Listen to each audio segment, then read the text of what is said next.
So here are a few do's and don'ts when giving feedback that can be useful to think about. First and foremost, I think it is very important that you give feedback with positive intentions, that you do it to help, not to punish, because that is a tempting thing to do. When you are angry with someone or upset, giving corrective feedback is sometimes done to punish someone. And that is a misuse of feedback. Feedback should be given as a gift to someone so that they can improve based on that feedback.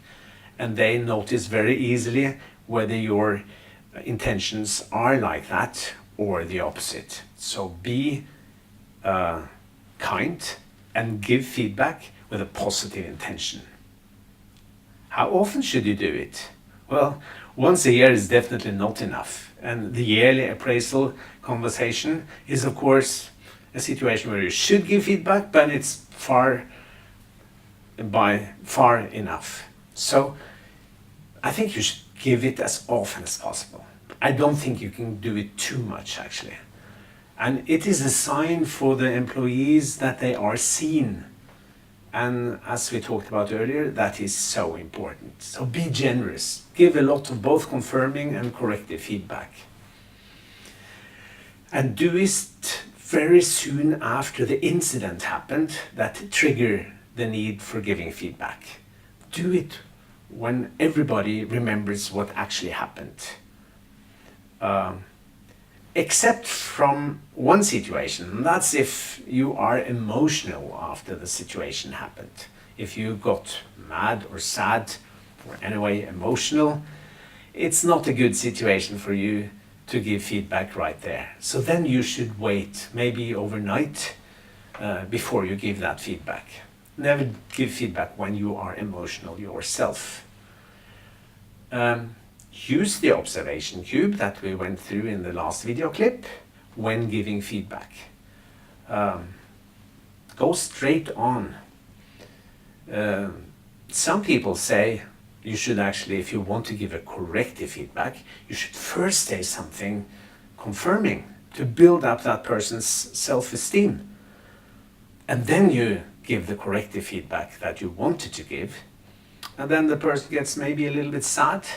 And then you should give another confirming feedback to rebuild the self-esteem again. I think that's a very confusing way of giving feedback, and the people who receives it don't understand what you really mean. Did you mean the confirming thing, or did you mean the corrective feedback? So I think when you want to give a corrective feedback, do it straight away.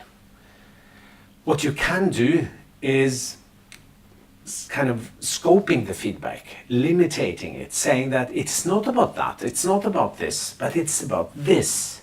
The other things are okay, but right now we will focus on this, because especially when people get corrective feedback, they tend to globalize that feedback and think I'm just bad all the time. And to make sure they don't think that, you can scope it and say it's only about this time. In the long run, however, I think you should balance corrective and confirming feedback with a strong overweight of confirming feedback. Some people say maybe 70 to 80% of the feedback you give should be confirming. And remember, it's much more effective to make someone do more of what they already do well than to make them do something they don't do that well better. So that is a very efficient way of increasing performance as well. Be concrete. Use examples. And talk on your own behalf as much as possible. You have observed, you think, your opinion is like this. Don't speak on behalf of others, speak on your own behalf. And if you as a leader need to give feedback based on what the team has told you, you need again to take ownership to that feedback and stand behind it.